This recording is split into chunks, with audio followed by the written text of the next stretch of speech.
Hey, what's going on, guys? Ryan again with rpkcustoms.com.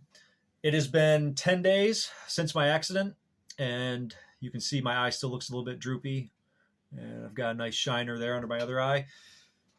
But I don't need the eye patch anymore, and I've got 75% visibility back in my left eye, which is 75% more than what I was thinking I was going to get.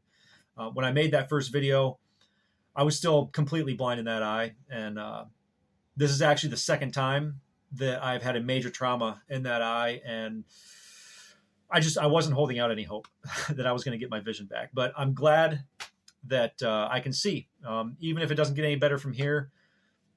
You know, I'm still happy with that. But the doctor says that I should make a full recovery.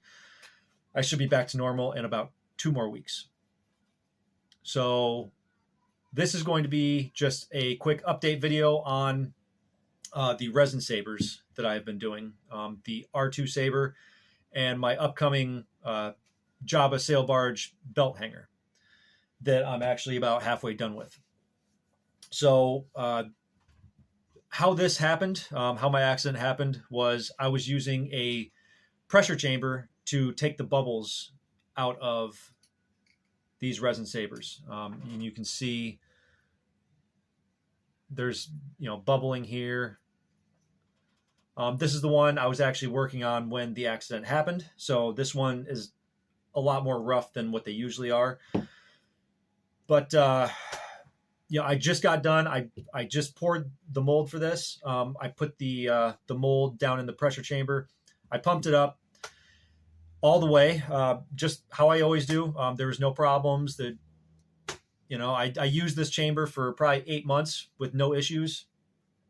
And I pumped it up all the way.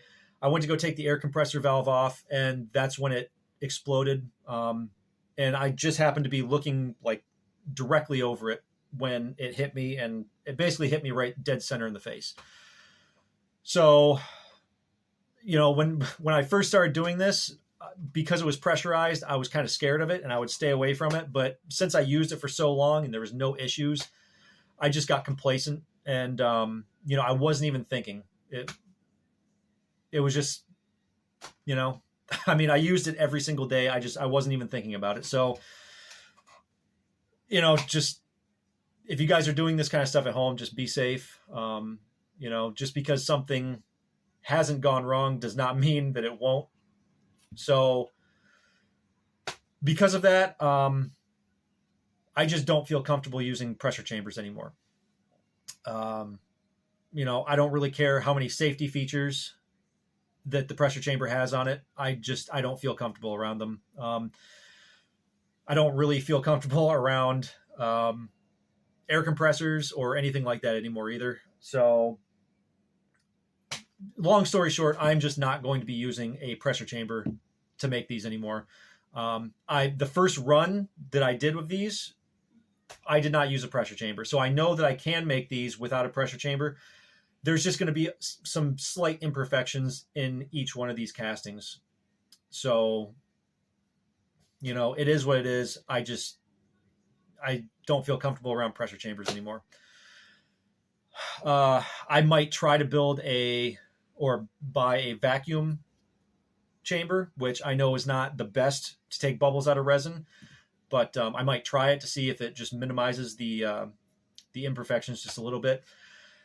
But for the time being, I'm just going to be pouring these just like I used to. The Java Sail Barge belt hanger, I was about halfway done building the mold for that when this happened. I was actually working on that while I was while I was pouring the mold for this R2 saber. And I've also got another run of painted sabers that I'm working on. And I'm actually doing a how-to video on how to paint these things, which that will be my next video coming out. I was literally right in the middle of filming that video. I was just waiting for paint to dry when this happened. So I had multiple things going on, which is probably one of the reasons why I just was trying to rush through pouring or pressurizing that chamber and just wasn't thinking. So I just wanted to give a quick update on that, on my face and these R2 sabers and the belt hanger saber. I know that I said, a couple of weeks ago that I was working on the belt hanger, and it's still in the works. I've just got to kind of revise how I do these now. So anyway, thanks for watching, guys. The paint tutorial is going to be out soon. And yeah, may the force be with you.